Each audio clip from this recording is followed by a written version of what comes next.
explicar, o para lo que me va a servir principalmente, es para introducirnos un poco al análisis de alterna, al análisis de circuitos de corriente alterna. Ya veremos cómo funcionan cada uno de ellos en términos de resistencia, capacitancia e inductancia. Vamos a comenzar por lo primero, que es el análisis de la señal senoidal. Sabemos que los circuitos de corriente alterna basan su corriente en una gráfica llamada senoidal. La corriente alterna quiere decir que el circuito obtiene dos polaridades de la siguiente forma. Vamos a graficar esto rápidamente.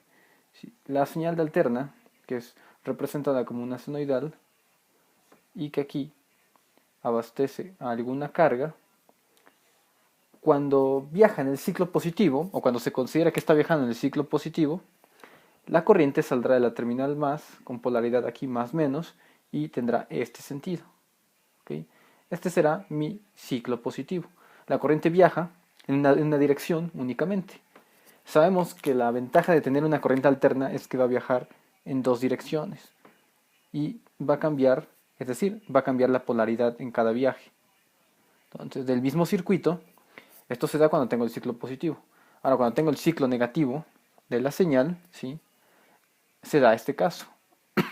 Acá tiene la polaridad de la fuente y en el caso de cuando aparezca la señal negativa, simplemente alternará la polaridad haciendo que la corriente viaje en sentido contrario. Resumiendo esto, cuando aparece el ciclo positivo, la corriente viaja de esta terminal hacia la carga, ¿sí?, y regresa a la fuente hacia el terminal de abajo. Cuando aparece el ciclo negativo, hace lo contrario, viaja en este sentido, ¿sí?, y recibe la polaridad en sentido contrario a la carga, terminando la flecha en la parte de la terminal de arriba. Entonces, como vemos, la corriente alterna lo único que hace es esto, en términos de circuito. Viaja al circuito y regresa. Viaja a la carga, ¿sí?, pasa por ella, va en un sentido y luego regresa.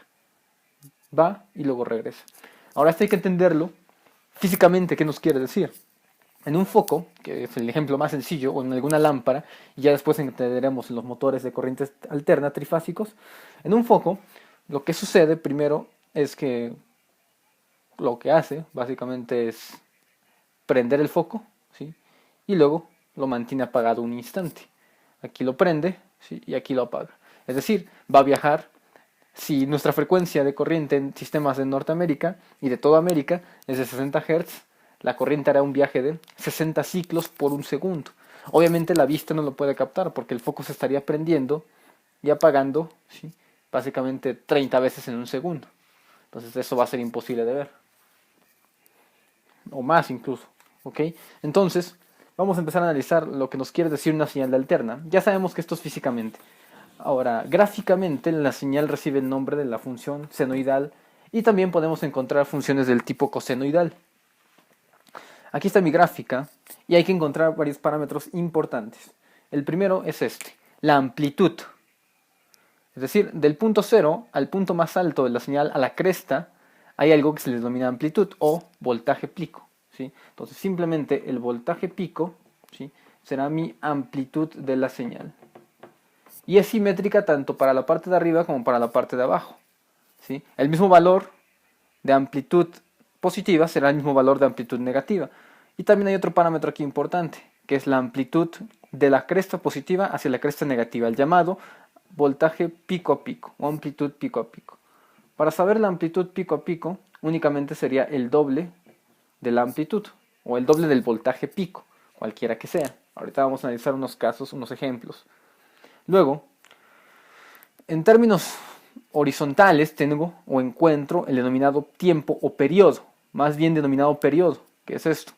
El periodo es simplemente el número o el tiempo, mejor dicho, que tarda una onda en volver a propagarse. Esto es, desde que inicia hasta que vuelve a generarse. Entonces la onda inicia acá, en cero, idealmente, y vuelve a propagarse no hasta acá, porque acá todavía le falta el ciclo negativo, sino más bien hasta aquí, hasta que vuelva a iniciar otra vez el ciclo positivo. Todo esto es una señal completa, una onda completa. Entonces el tiempo que tarda en propagarse la señal completa va a ser denominado como 2pi para el caso matemático. En este caso denomino mis ejes como omega t, que me daría lo que es el tiempo, el periodo, pero ya en radianes, ¿sí?, y la amplitud me la daría, obviamente, si es una señal de voltaje, sería voltaje a través del tiempo, voltaje que depende del tiempo, es lo que quiero decir con esta simbología. Entonces, el periodo, que habíamos dicho que es el número o el tiempo que tarda en propagarse una señal. Aunado con el tiempo aparece otro parámetro importante, que es el que había mencionado antes, la frecuencia. La frecuencia es el número de ciclos, es decir, cuántas veces esta onda se va a propagar durante un segundo. Por lo tanto, sería el inverso del periodo. Y esta es nuestra fórmula de frecuencia. Esta frecuencia debemos de saber que se mide en hertz. Es el inverso del periodo. Hay otra frecuencia en esta señal, la llamada frecuencia angular, denominada por la letra griega omega, que es esta, W. Entonces, la frecuencia angular, para cualquier onda del tipo senoidal, se le denomina frecuencia angular porque va a ser qué tan rápido se mueve un ángulo. Y como mi ángulo está denominado en radianes, ¿sí? Entonces espero que sea 2 veces pi radianes, ¿sí? Por el número de ciclos que va a tardar esta onda. Si este ángulo se mueve en un ciclo, a lo largo de todo el ciclo se moverá 2pi, ¿sí? Y las veces que la onda se esté propagando, ¿sí? Si en un ciclo termina 2pi, en 2 ciclos terminará a lo mejor 4pi, entonces son 2 ciclos, son 2 Hz. Si en 3 ciclos sería 6pi, serían 3 Hz. Entonces lo que estamos haciendo básicamente es multiplicar este número de ciclos, esta velocidad del ángulo con el que está moviendo, multiplicarlo por la frecuencia. ¿Cuántos ciclos aparece por cada uno? Entonces sería 2pi por f. Y esta es la fórmula denominada frecuencia angular.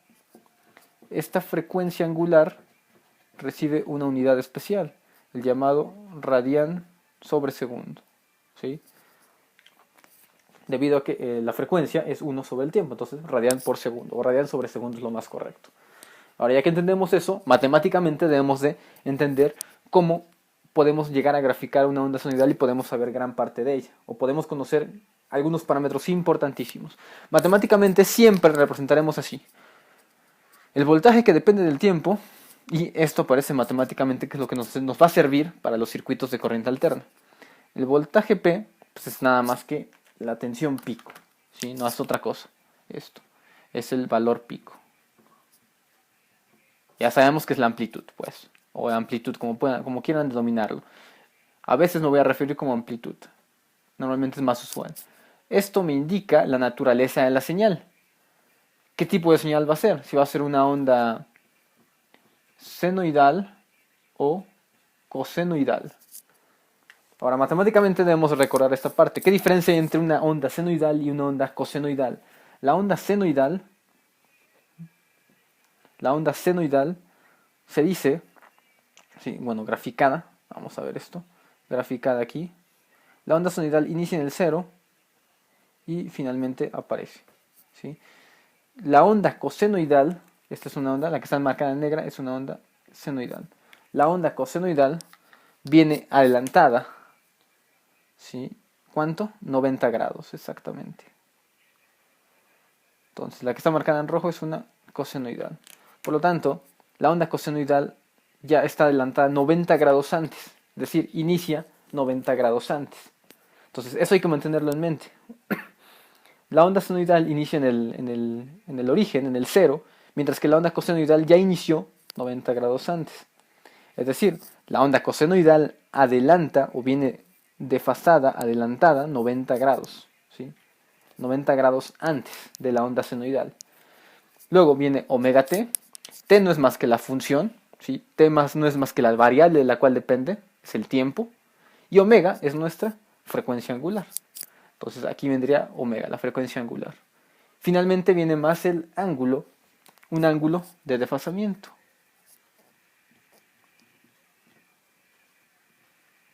Que ya iremos viendo un ejemplo más anterior. Este es el ángulo en el cual iniciaría idealmente mi onda como tal, matemáticamente. Ahora, ya que tenemos esto más o menos entendido, pasaremos sobre un ejemplo donde podamos graficar este tipo de señales.